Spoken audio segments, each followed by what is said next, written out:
So here we are at the Giro Sardegna, a 6-stage race on the island of Sardinia in Italy, which attracts amateur and masters cyclists from all over Europe.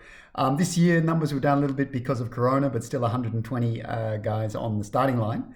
And the final stage, stage 6, it was a brutal, short but brutal stage up the La Speranza climb to the village of Villanova Monteleone. My strategy for the race is pretty straightforward. I'm going to be following this guy, number 112, who is Matteo Bertani, who is leading the Masters 5 classification, which is my age group. I'm also going to be marking number 111, who is Francesco Gaffuri. Matteo is first, Francesco is second, and I'm sitting third on the classification. The gap to Matteo is pretty big. I don't think I'll make that today. But my goal is to try to overtake Francesco, who I have about a 20-second deficit on at the start of the stage. So my strategy is to stay towards the front. This is actually the start, the run-in, same road that we did the first stage on. So we know the road well, very fast start, doing 42 kilometers an hour along the road here before we hit the climb, which is about 20 kilometers from the start. This is the start of the climb. We've hit the base and I'm right with Francesco Gaffuri, who is right in front of me here, number 111. That's Bruno Zanetti behind me, who's sitting inside top 10 on the overall. Already on the start of the climb, Matteo Bertani has gone away. You can see him here. He's got about 50 meters on us already, just at the base. I'm keeping him in eye, trying to stay in contact, of course, but not blow up. You can see here already, this is within the first kilometer of the climb, that things are really spacing out. This climb, La Speranza, is 4.6 kilometers long, but it's got gradients, as I said earlier, 12-15%, so really steep and really unrelenting. So I'm riding with this group, marking Francesco Gaffuri right in front of me here. We can still see Matteo Bertani up the road. On this climb, the first kilometer, I did it around 340 watts. That was a 3-minute effort, as you can see. Bruno's digging deep here.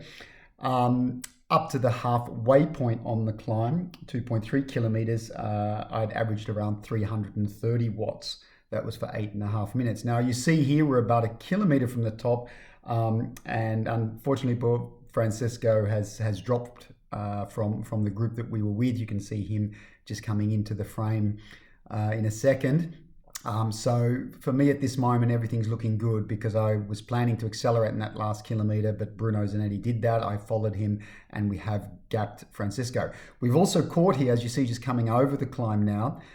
We've caught Bertani, which was part of my plan, but what I was hoping for, because what I'm shooting for now is potentially a win for this age group classification. We've also picked up Barnabas Perbrook, who attacked actually on the run into the climb, got a good gap, and we've just picked him up super strong. So what you see now here is we're over the top of that climb. The total climb, I averaged 320 watts for 17.5 minutes. And now we have about 7.5 kilometers to the climb. Now you see I'm just sitting on the back here. I was absolutely on the rivet. My average heart rate for the climb was 174 beats a minute. My maximum is 184. And for the last kilometer of that climb, as you saw when I followed Bruno Zanetti's acceleration, I had a heart rate of 178. So we're on a slight downhill here. As you can see, we're doing about 50 kilometers an hour. I'm just sitting on the back and trying to recover. I've had a gel, I'm taking a drink, and just trying to get my heart rate down. I think at this point, you can see I get into a bit of a tuck here, trying to save some energy, aero position.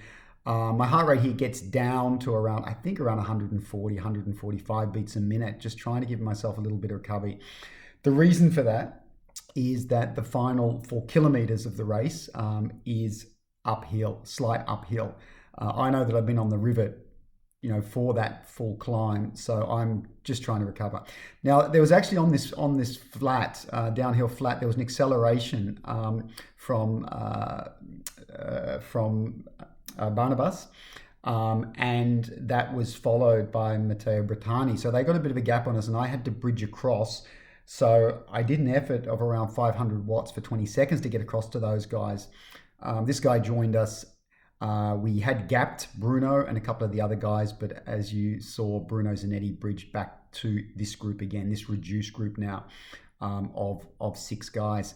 So yeah, you can see that I'm really suffering here.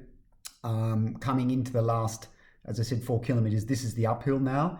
Barnabas Purbrook on the front, just drilling it. I think we're doing about 300 watts here, 290 watts. And you can see that I'm really starting to suffer. You know, my mouth is open. I'm trying to get in as much oxygen as possible. It's really hurting. I'm on a heart rate here of about 174, so right on threshold.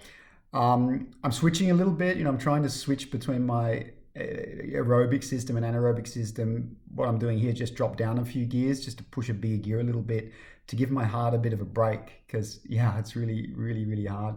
And then going back into low cadence again.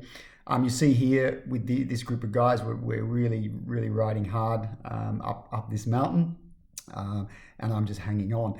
But I didn't make it to the top with the guys. About, I guess, a kilometer from maybe 800 meters from the top of the climb, which you can actually just see up ahead.